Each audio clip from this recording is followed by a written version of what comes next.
Hi everyone, and welcome to the July edition of Price Know-How Snippets. For anyone who's not aware of the format, this is where we try to get critical information out to you right at the start of the month to hopefully aid with your purchasing decisions. I'm joined by my MD, Mike Boswell, who's joining us from Japan, and Ian, who's at home. So we'll start off with you, Mike. If you could tell us about some of the critical factors that are likely to impact on polymer prices, please. Thanks, Katherine. Greetings from Tokyo. So yeah, I'll start with regards to oil prices. It was pretty quiet, actually. The average price in July was 82.61 versus 83.03 in June. So that was a drop of $0.42. The minimum that was in July, 77.27, down from 81.36, a fall of $4.09. What was quite interesting was the high price actually got higher than the price in June. That ended up 86.39 versus 84.22, so $2.17 higher. Looking at an average price per tonne, the average price in July was £489.47. In June, it was £495.11. That's a drop of £5.64 per tonne. Exchange rates, again, pretty quiet, actually. So the pound against the euro, it improved from 117 to 118 in July, and against the dollar improved from 126 to 127.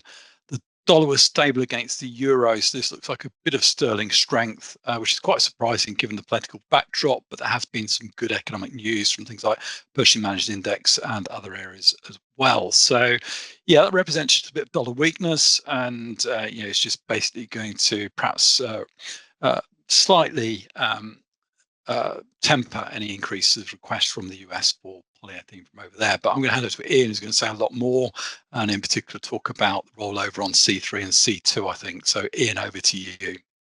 Many thanks, Mike. So as you said, sort of oil prices were relatively sort of stable, flat, and this has led to rollover in monomers. So ethylene rolled over, staying 12.20 euros a ton. Propylene stayed at 11.05 euros per metric ton. This was broadly expected. Many people sort of saw this coming.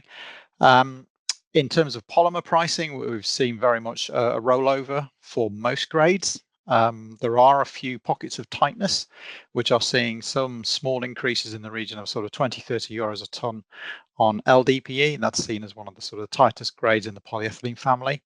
Also starting to see some impact in terms of HDPE because of imports being restricted for various reasons, which I'll sort of talk about in a minute. But also on polypropylene, we're seeing some tightness on polypropylene copolymer. And the principal reason for that is because of shipping rates. So we've seen significant increases in shipping costs from the Far East. So it's now $10,000 a container from China, $8,000 to $9,000 a container from South Korea. And it's basically unworkable to add $300 to $400 a ton to the cost of polypropylene copolymer and ship it to Europe and expect to sell it. So they're simply not doing. The impact of that's probably not going to be felt this month, but it is going to start to be felt in August and September. That's also, as I said, on HDPE. So HDPE comes into the UK from North America and it comes in from the Middle East. And what we're seeing is issues at ports in the Middle East and delays to shipping. So we're seeing a little bit of tightness on HDPE, and also exports from Asia on HDPE also significantly impacted. And as you may have seen in the news, so we've got Hurricane Beryl, which is sort of impacting in and around the USA. It's heading towards the Gulf Coast. And a lot of people are suggesting this is going to be a very, very strong, very severe hurricane season with the biggest number of hurricanes recorded. This was a Category 5, I believe it's a Category 4, and it's maybe not going to impact, but this is the first. And we do expect to see more, and this is going to impact availability of key polyethylene grades out of the USA.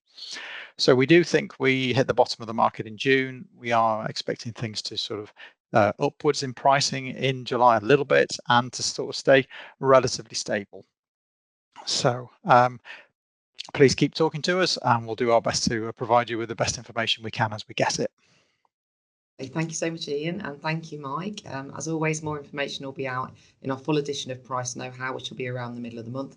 But as Ian said, if you need any more support in the meantime, then please get in touch with your customer service team, or indeed any one of us here. Thanks very much. Thank you. Thanks everyone.